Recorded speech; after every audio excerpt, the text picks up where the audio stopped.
Alright, so the first part of sorting out and using a power supply for something outside of a computer is determining uh, what does what, and of course how to turn it on when there is no power switch and there's no computer or power button. And what you want to do on the big connector here is look for the green wire. That's going to be this wire right here. And any one of these black wires along the side of it. And you can get you the voltmeter over here. Get you a paper clip. Bend it so that it can do this. And then you want to find those two pins. And this also works for testing a power supply somewhere. And you plug into the green one and one of those black ones. And then you should feel the fan blowing. And you know you're hot. You know you found your keyed on, which is always going to be the green. And then there's only one, the green and a black. So then, when you're looking for power, see on any of these older plugs like this, the black is always ground. The red is going to be 5 volts. The yellow is going to be 12 volts. And the orange is usually like 3.5 volts. It's kind of a weird one. So we'll test that. Got our voltmeter piled up here. So you can use any ground, including the chassis of the power supply, but we're going to use the ground here so that way I can test the actual ground wire. So we'll plug that into that ground, that black one, and then we'll test these others. So the corner one there, that's the yellow. And this one should be 12 volts. There we go, 12.17. And then the red one over here should be around 5 volts. Yeah, 5.04. And the orange one, I'm not sure. I think it's like 3.5 volts. Yeah, 3.34. Okay. So what's good about that is the main thing is the yellow one. But if you're wanting to use a power supply like this to also charge a phone, you could use the red for a 5 volt out. Probably would be good enough for charging a phone. You could also use the yellow 12 volts to run through an adapter to make it charge. Alright, so once you determine your voltages, which we already knew, you got your power to be able to turn it on and off. We'll go ahead and go inside the case here and take a look on the inside. Now, I do have the power disconnected from the power supply, but keep in mind that all of these capacitors have a charge. There's nothing in here really hot enough to really hurt you. Well, one of these will sting if it hits you right. So watch what you're doing inside. Now what we're looking at is these bundles of wires here. And you'll notice that all these reds go to the same point. All of the oranges go there, so forth and so on. So what we're really doing with here is the extension cords of everything. So we don't need all of this. We don't need these plugs. We don't need any of this at this point. It's all the same. So once we get that done, then we can get on the back side and get rid of these zip ties. Now mind you, you don't have to do any of this. You can just push these wires off to the side, tuck them or whatever. You don't have to put them off if you don't want to. but I'm doing it as I want to make this whole operation nice and neat when I'm done. Alright, so if you look really deep and you get in here and pull these wires back out of your way where you can see. I don't know if you guys can see or not, probably can't. But right there where my index finger is, it'll say, it says positive 12 volt 2, 12V2. And then down here, below that group, it has, again, I don't know if you guys can see it or not, but if you look and dig, you'll see it says positive 12V1. So there's the group with the black stripes are the 12V2s. And this group here are the 12V1s. And so that tells us that there's each of those are the different rails. So when you're looking at these groups of wires here, they will correspond to that screwdriver hitting the floor. Those groups will correspond to the groups here. So you got 12V1 and 12V2 in there, and it says, where's it? I saw it earlier. Let me see. Let me look at the camera. Yeah, you can see where it says 12V1 right there and 12V2. That other one is the one that has a different labeling on it. These are the two that we're interested in. So the ones we want to pull is, we'll probably use 12V1 to power the radio and 12V2 to power whatever amplifier is being tested. All right.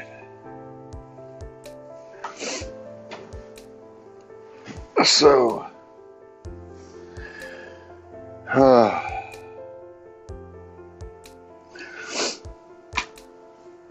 so what we need to do is connect. See, I've got these bundles. This is 2, and this is 1, and I'm going to strip those and make connections here. Kind of got it figured out how I'm going to lay this all out, and but I just got to make these connections right now. And oh man, so let's get started.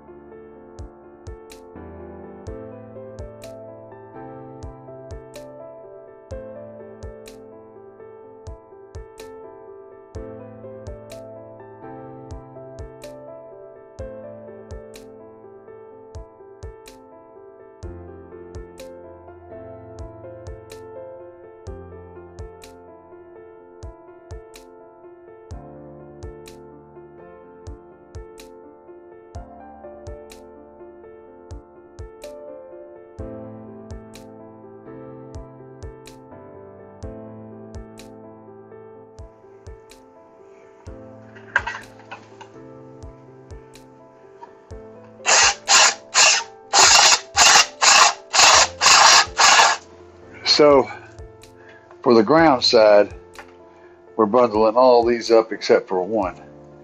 And there's no eyelet hookup on my little distribution block, which I've decided to use. So instead I'm going to use a ferrule to make this connection.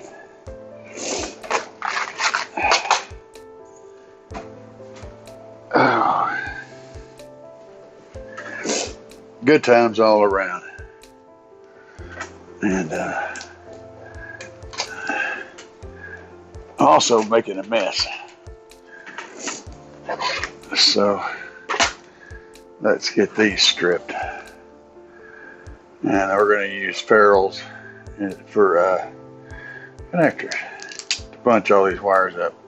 And I'm stripping these extra far back. Like I said, I like a good thick connection there. I don't want that to we're connecting these little tiny wires to this big old contraption, and I want to have a monster. So I went ahead and stripped that last one, even though it's going to go with the green wire. Stay away. So I'm going to use it for a switch, I believe. So then I got all these together, and I'll go ahead and pull these little insulators off. A ferrule crimper here, so I had to have this for when I was doing my subwoofer rack. I rewired it with all 8 gauge, all ferruled 8 gauge, and that would just barely fit through the thing and the holes in the subwoofer connections. Yeah, see, that's going to work good. And then I can come over it with that one. So I think that's a good plan. I'm going to try to, again, I'm going to double that up a little bit. Make that a little fatter. Be a nice, yeah, that's what we're going to do. So,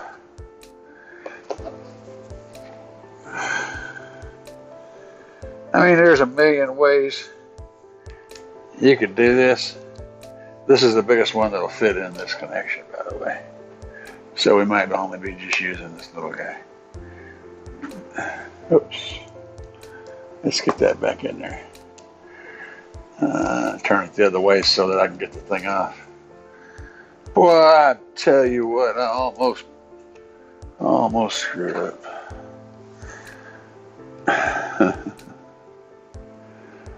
There we go.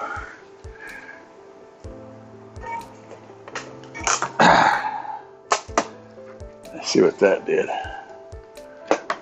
Oh. Well, you ain't wanting to turn loose, are you? Oh, I don't blame you. That was pretty sketchy. Hit it again. See if I can get that sucker out of there now. It's stuck in there. Oh, I see what it is. The springs won't let go because of the teeth. The reset on the teeth are spring loaded. Yeah, there we go. And they were grabbing. Yeah, that made a nice connection there. So I'm down with that. That works really good. Look at that. That's perfection. That'll work just fine. So now we got our 3 connections. Got our hole. We need to do some fancy shielding to keep everything safe.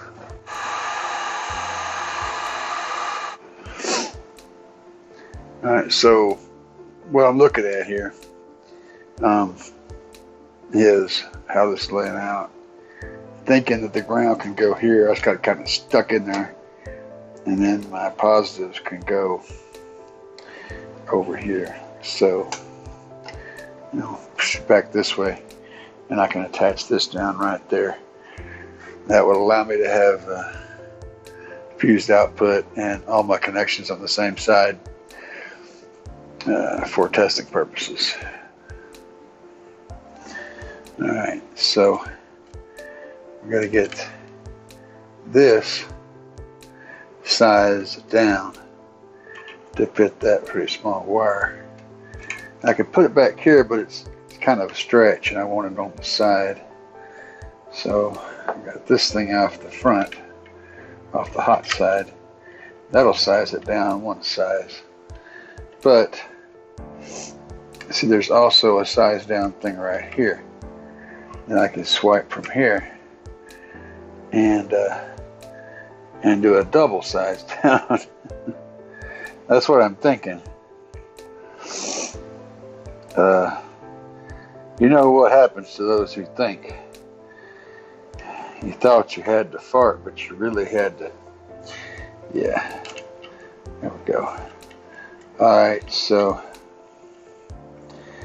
get that little sucker out of there. I don't know if this will work or not. It's a shot in the dark. We're going to put a double whammy in here. Holy crap. Look at this. That is going to work, I think. It's just right in there. So, we'll see. Good times all around. Before I do that though, I do want to put, I want to finish dressing that up, so I'll do that first. Go over here to my stash, my stashy poo, and see if I can find a piece of heat shrink that suits this. I'm sure I've got one. This is a little too small to start out with. I got something a little bit bulgier than that. Maybe this will shrink up and work. So this little guy here, I'll slip it on here and congeal all this together. But I'm not going to put the whole thing on there. So maybe that much will work. Because it'll get kind of snug trying to get it all the way to the very back. I don't need that much. I just need it to.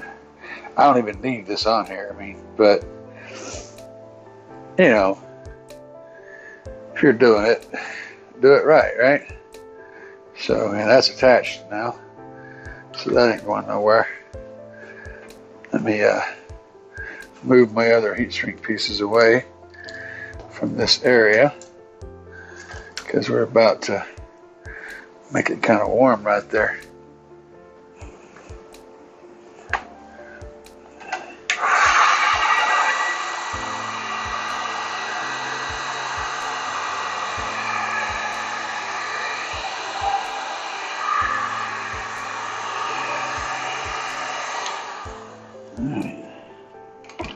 That's business right there. Now I'm going to do the same thing with these guys before I get all this other stuff in the way. I've been planning on doing such a thing, but I'm going to use, I've got some of this old hideous yellow colored with a green stripe heat sink, which is heat shrink, which is probably perfect. Oh, it may not fit. Oh, no, it's not going to fit over the things. I could have put that on before I crimped it, but let's see what else I got. Oh, that's a big one. That's probably too big. I may have to use some of this black. Say it isn't so. This will definitely fit. I don't know if it'll shrink up enough, but we'll find out, won't we? We're going to snip it and find out. We're going to find out. Again, this is not necessary, not really. But we're going to make it work anyway. We're going to do it. We're going to try it. We're going to see what happens. Maybe it'll work. We'll see.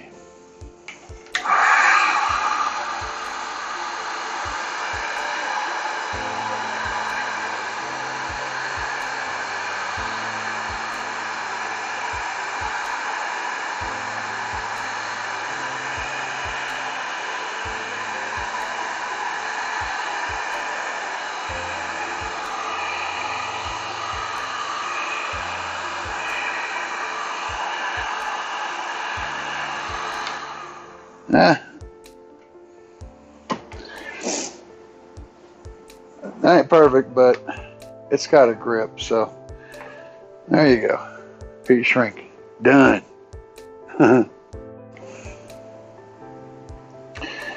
This thing's still hot, but I'm going to try to, because the hardest one, these are going to be fairly simple to run. The hardest one to run is this ground one, because it's kind of short. So, well, look at that, just go right in there. How about that? I don't want to freak out if this actually works. With 2 adapters and whatnot. It's crazy business.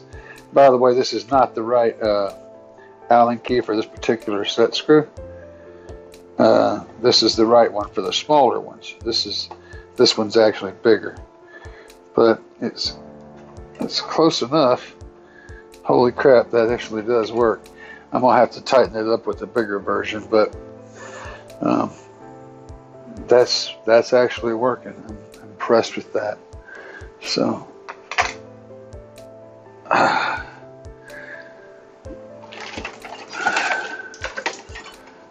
let's see here. Maybe this one's right. I think so. Yeah, this well, I think it's a blue one. That is working. That's a good connection. Okay, Bob's your uncle. Good deal. I need to sit down here. Rest my neck a little bit.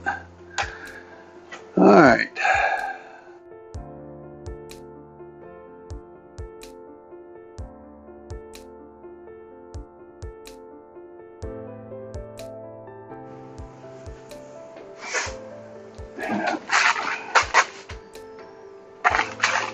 Got to create my connection wires.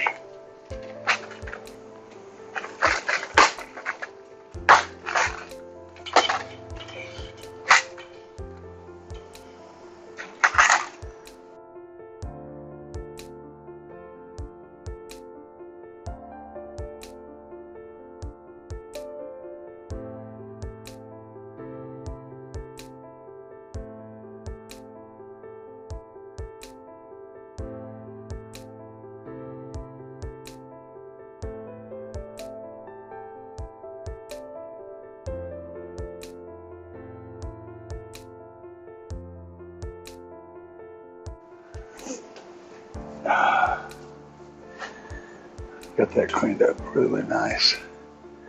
I'll let that overlap just a little bit.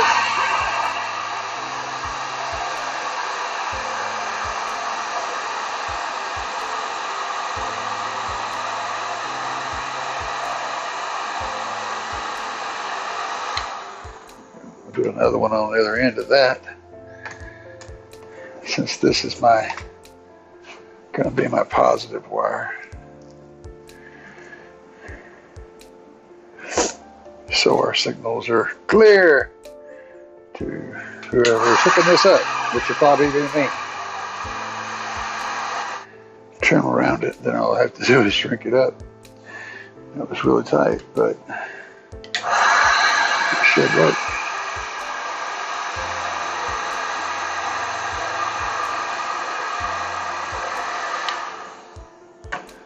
That looks good.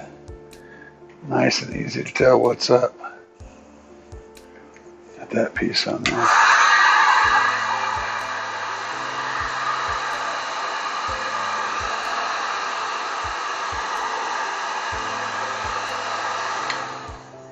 Just keep them getting separated and keep things neat. All right, I got it plugged in and I got it kind of stuck together here. I added a little voltmeter, which I haven't got installed yet, but it's just kind of stuck in there. And we'll go ahead and hit the power switch here.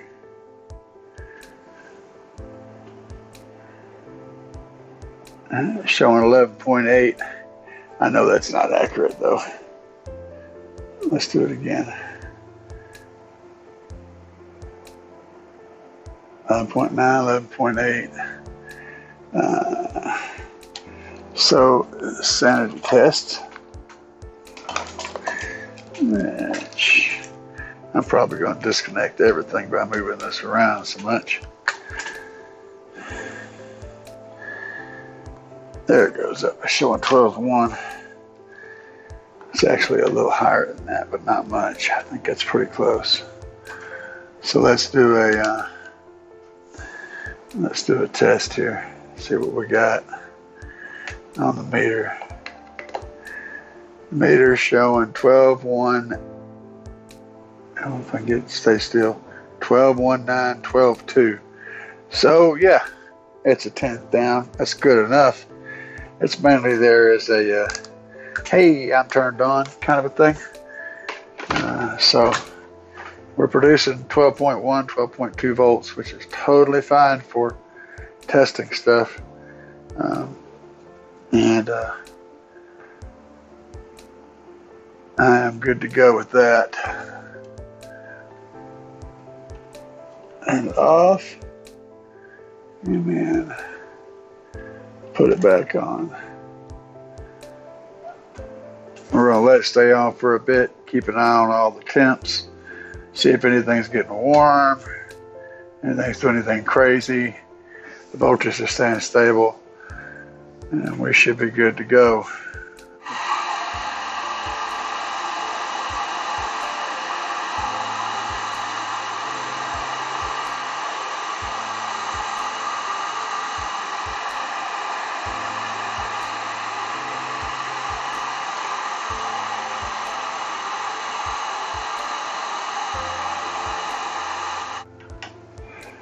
Bingo.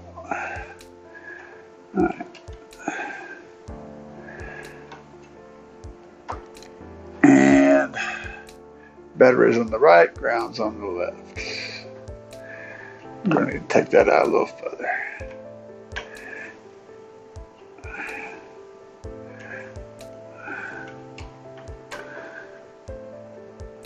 I don't know if it's far enough or not.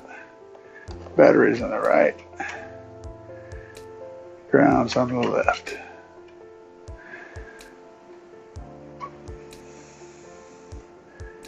This little amp here is basically brand new. I ran it for a short period of time. Oh, I just saw the capacitor spark a little bit. I don't have this power supply turned on, but I just saw a little tiny spark. I'm gonna go ahead and power it up. See what happens.